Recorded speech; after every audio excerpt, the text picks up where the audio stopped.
Welcome to Salt and Light Canning. I'm Jessica and this is my kitchen. I'm happy that you're here. Today I am starting the process of making some chicken bone broth. Now this is like so very easy. In this pot or roaster I have some frozen chicken carcasses, and so you can get chicken carcasses lots of ways. Number one, you can just save the bones as you cook chicken, and before you know it, you have enough to make stock. Or you can buy chicken carcasses, like from your butcher, and you can make it that way. So I'm going to add a couple of things to this pot. It's going to be really simple. So I have some carrots. If I had celery, I'd probably do celery, but I don't know. So I'm going to add some carrots. Put up in. My dogs are being silly. If you wanted to, you could just only do chicken bones too. You don't have to add any vegetables. Do what you want to do, what you like, what your family eats. Also going to add a couple of onions.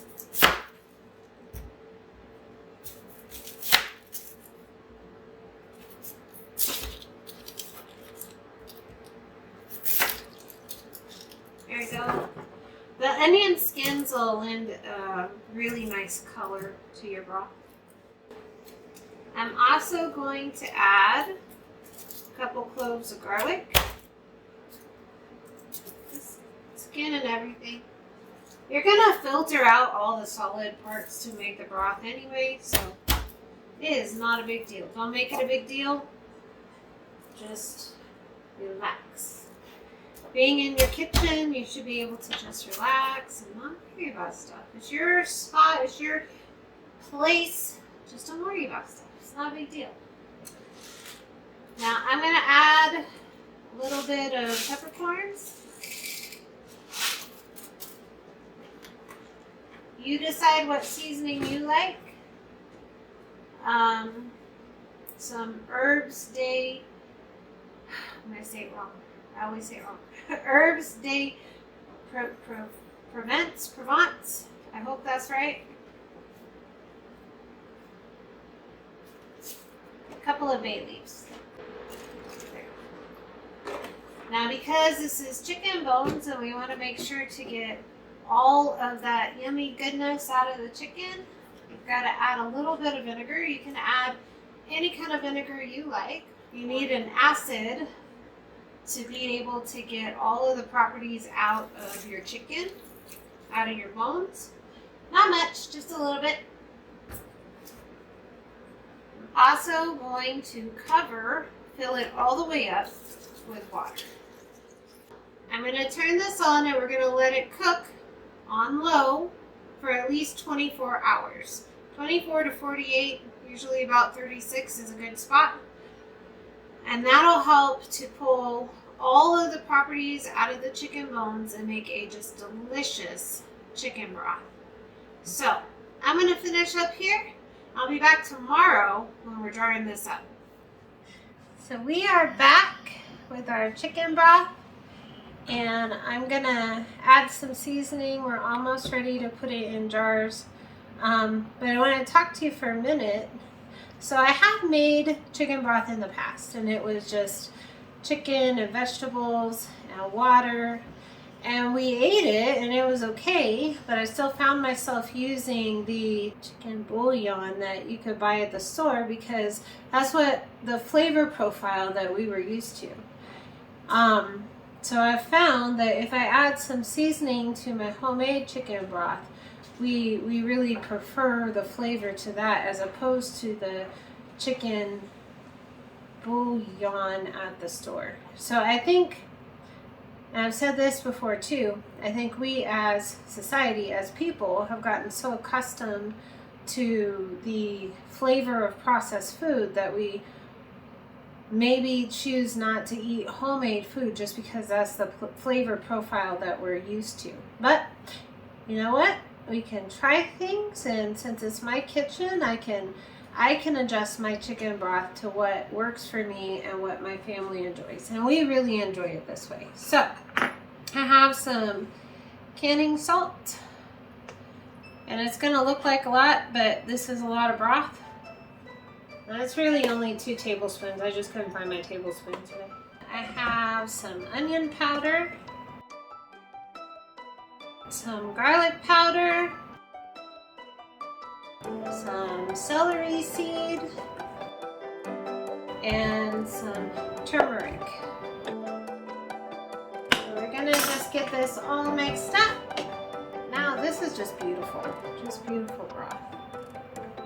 Just love it, such a blessing. So I'm gonna let this keep cooking for a few more minutes while I get my jars and my canners ready. We'll be back when we're doing something else. My chicken broth is ready. So what I need to do is to strain out the solid parts to the liquid parts, because what I want to keep is the liquid part, right? So I have this strainer, I have this big pot. No, I don't plan on putting this back on the stove to reheat it. It's just a pot for me to be able to strain into.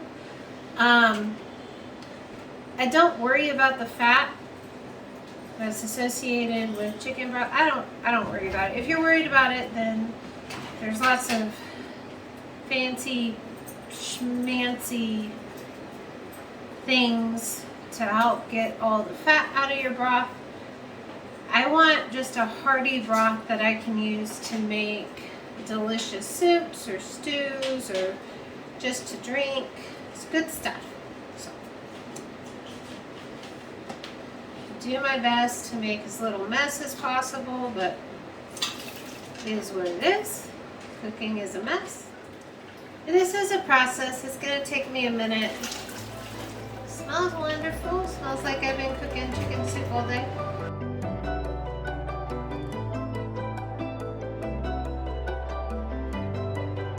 Alright, so I have a pot full of beautiful chicken broth here. We're just going to put it in the jar. We're going to fill to 1 inch of headspace.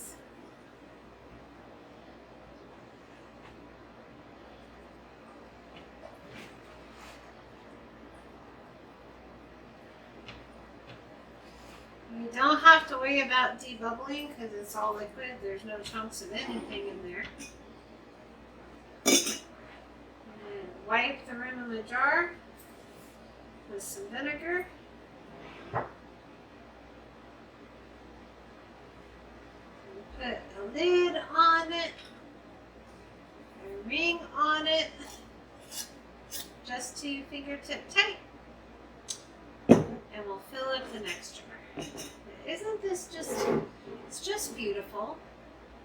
Just love it. So I'm going to keep filling jars. I'll be back. I'm putting them in the canner.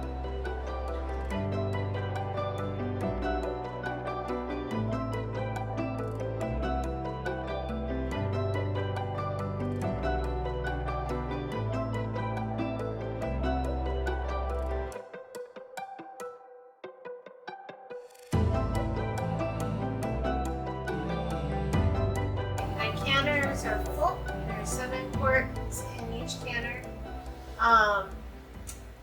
And I have them on, like my heat is on, and I'm going to let them come up to temperature so that we have a steady stream of steam coming out of these little vents. So we need to vent for 10 minutes. Once that 10 minutes is done, then I'll put the weights on and we'll let it come up to pressure, to 15 pounds of pressure for my altitude. Your altitude might be different. Please check your altitude to make sure that you're canning at the appropriate amount of pressure.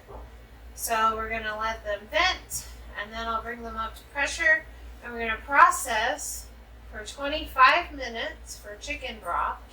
25 minutes at 15 pounds of pressure. And then we will turn everything off and let it come down from pressure naturally. I won't mess with the weight. I don't do anything. I just turn off the heat and walk away until it releases all its pressure on its own. And then we will take them out. So we'll be back when we're we're taking them out of the canner. Okay, so my timer went off, and this one came off of pressure. This one's still working on it, so I'm going to just let her be. But I'm going to take these ones out.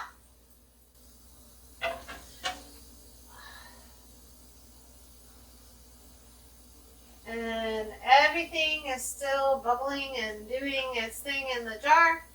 And that's okay. We're just going to let it be bubbling and doing its thing in the jar. We'll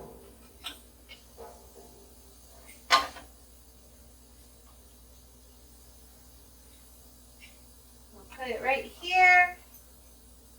Let them relax, calm down, and seal. Then tomorrow, I'll take all the rings off and give everybody a wash and get it labeled and put in the pantry. There we go. I hope this helped you. I hope it encouraged you. Don't be afraid to try.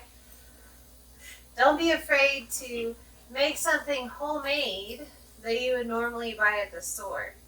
That would be much better for you, healthier for your family. And then you know everything that went in that jar, in that product, and you could be confident that what you're feeding your family is healthy and safe. So, be so blessed. Know that you're loved, and be a blessing to someone else. We'll see you in the next video.